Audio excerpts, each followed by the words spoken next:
Alors déjà, il faut savoir que plusieurs pays ont interdit formellement le fait de négocier et de payer des rançons à des groupes terreau-terreau parce que bien évidemment, ceci est un moyen efficace et direct de financer leurs activités.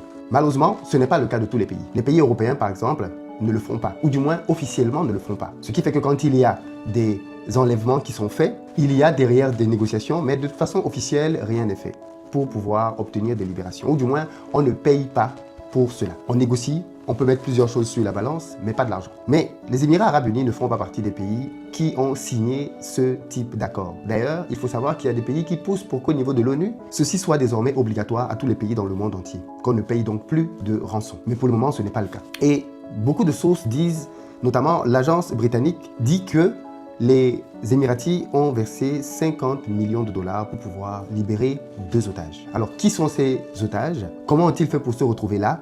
Je vais vous donner pas mal d'éléments dans ce groupe. Mais ce qu'on sait déjà en tout cas, c'est qu'ils ont été pris par le JNIM. Le JNIM, c'est le groupe dont on a parlé récemment et qui est déjà très présent aujourd'hui au Mali et qui a pour but d'ailleurs d'essayer d'empêcher l'arrivée du carburant à Bamako notamment. Actualité qui fait grand bruit depuis quelque temps. Mais en plus de cette action qu'ils mènent afin de déstabiliser le pays, ils sont aussi dans le même temps en train d'essayer, chaque fois qu'ils le peuvent, d'obtenir des rançons au travers notamment des kidnappings de personnes étrangères. Ils ont donc kidnappé 3 personnes, comme je disais tantôt, et ils ont libéré donc les 3 personnes au niveau de Gao, dans le nord du pays. Et pour cela, donc, ils ont reçu une 50aine de millions de dollars et la livraison de plusieurs tonnes de munitions.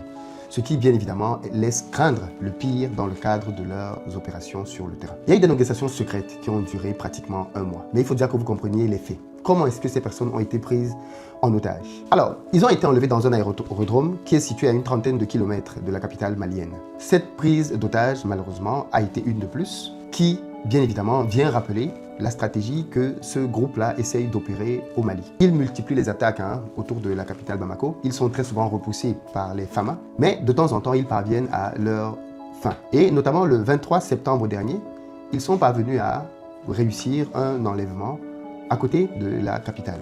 2 hommes armés ont pénétré dans le tarmac de l'aéroclub de Tadianabougou, dans la commune de Sanankoroba, à 38 km plus précisément au sud de la capitale. Ils ont capturé 3 personnes, un ressortissant iranien et 2 Émiratis avant de prendre la fuite. Le kidnapping a été revendiqué par le JNIM, qui est la branche sahélienne d'Al-Qaïda, et on a vu des images d'une vidéo qui a été diffusée par la chaîne Al-Fatah, proche des mouvements djihadistes, montrant les assaillants déambuler dans le hangar principal de l'aérodrome